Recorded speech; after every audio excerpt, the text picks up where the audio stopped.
The apostles said to Jesus, "Increase our faith." The Lord replied, "If you have faith the size of a mustard seed, you would say to this mulberry tree, 'Be uprooted and planted in the sea,' and it would obey you. Who among you would say to your servant who has just come in from plowing or tending sheep in the field, 'Come here immediately and take your place at table'? Would he not rather say to him, 'Prepare something for me to eat. Put on your apron and wait on me while I eat and drink. You may eat and drink when I am finished.' Is he grateful to that servant because he did what was commanded? So should it be with you. When you have done all you have been commanded, say, 'We are an unprofitable servants. We have done what we were obliged to do.'" The gospel of the Lord.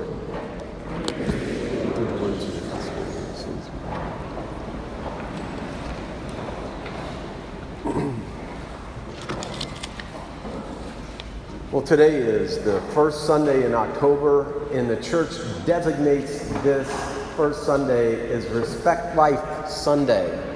In fact, the whole month of October is dedicated to respecting life.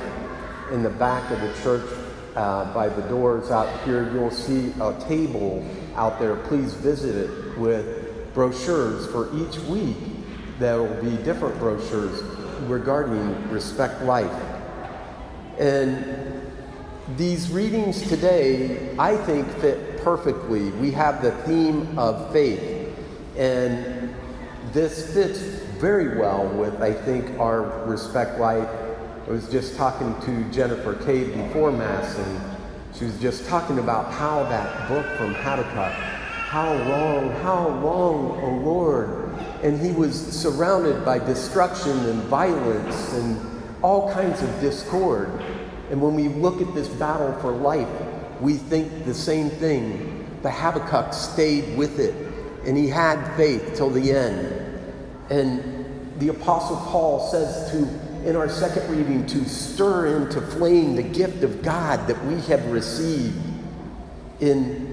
Jesus finally says in that second that if you just have the faith of a mustard seed, you can say to this mulberry tree, "Be uprooted and planted in the sea," and the testing of your faith will be if you will do all that God has commanded you to do.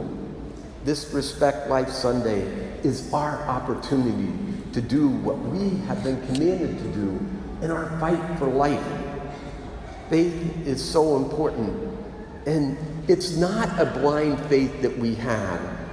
God has promised us. Faith is to fulfill faith is trusting in God to fulfill his promises for the future. That's what Habakkuk did in our first reading.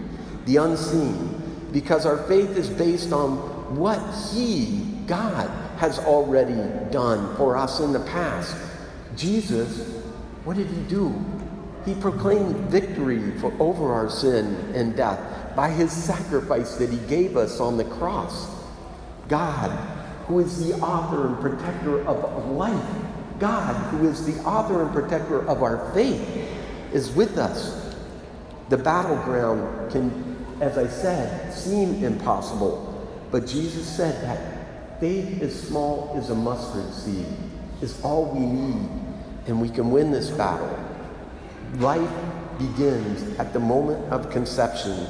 And since 1973, when that Supreme Court decision came forth of Roe versus Wade, almost 61 million children have been sacrificed through abortion. I did the math, and I was sitting there, asked Siri, I said to my wife, what's the population in Columbus? And if you take that 61 million, it's like the whole city of Columbus was wiped out 56 times. That's a Holocaust.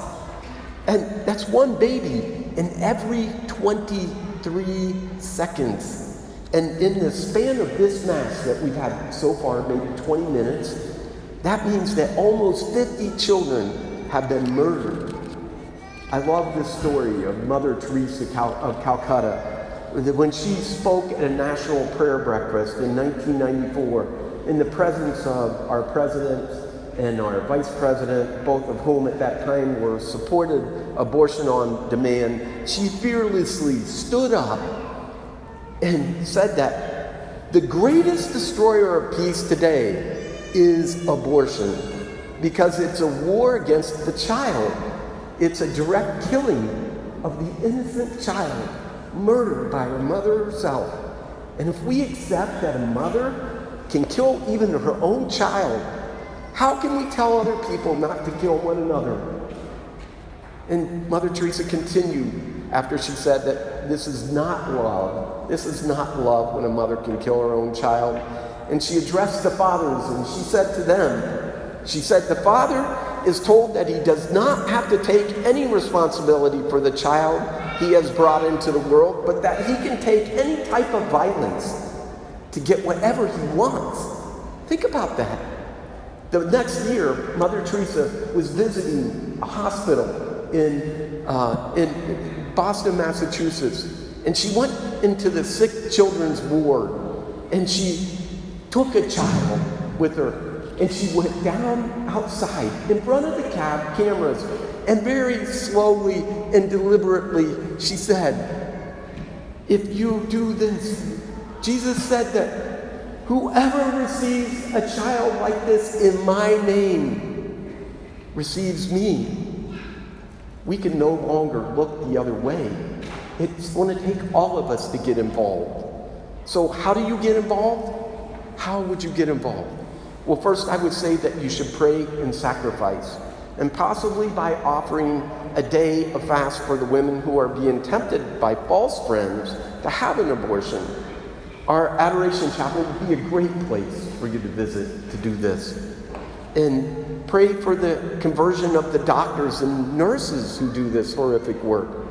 And then pray and sacrifice for the conversion of legislators, executives, and judges who promote abortion on demand. And let me say this. If you have had an abortion, or anyone you know who has had an abortion, please understand our God is so compassionate and so loving. He is slow to anger, abounding in kindness. He is here ready to forgive any of our sins. He died for all of our sins. We are all sinners. Pray and sacrifice too for legislators. I wanted to tell you that there are ministries for anyone who has gone through abortion.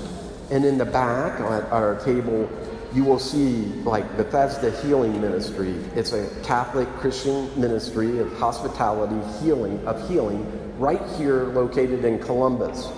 Project Rachel is excellent, and they are here. They're trained professionals in the field, and they will assist you. And there's healing. It's non-judgmental. People are there to listen. Second thing is tell the young women in your life that you know that if they ever do find themselves in a difficult pregnancy, that you will be there to support them and help them to choose life. Moms and dads, please, when you're explaining to your sons and your daughters about the birds and the bees and the importance of remaining faithful to marriage, please also tell them that if they happen to sin and it leads to a pregnancy, that you will never be ashamed of them, and that you will always love and support them in your new grandson or your new granddaughter. The third thing is, please live out your pro-life convictions. Get involved. Exercise your right to vote. Maybe your part is just to pray peacefully at one of the various abortion clinics. Heather Bernard, She's very involved in the Ladies of St. Jude and the Knights of Columbus. They pray the rosary in front of some of the abortion clinics. Maybe that's what God is calling you to do. But get involved. Maybe you're simply called to just pray the rosary. And I would say that the rosary is one of the most powerful weapons that we have against the devil to ward off any kind of evil. And it's a great way to, as our Apostle Paul says, to fan into flame the gift of faith that God has given us. Jesus tells us that the way that we will evaluate whether we're living by our faith is doing all that He has commanded us to do.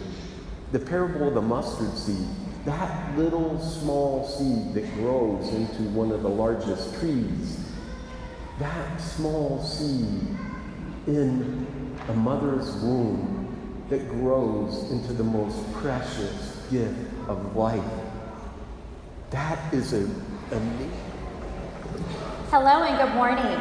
My name is Katie DeTallo, and I'm the Vice President of the Ladies of St. Jude here at St. Matthew. I'm here to talk to you about the Women's Care Center and our annual drive to raise money and collect diapers for their cause. This year marks the 4th annual event and 3 very successful drives at this parish. In Columbus, more than 30 women walk through their doors each day.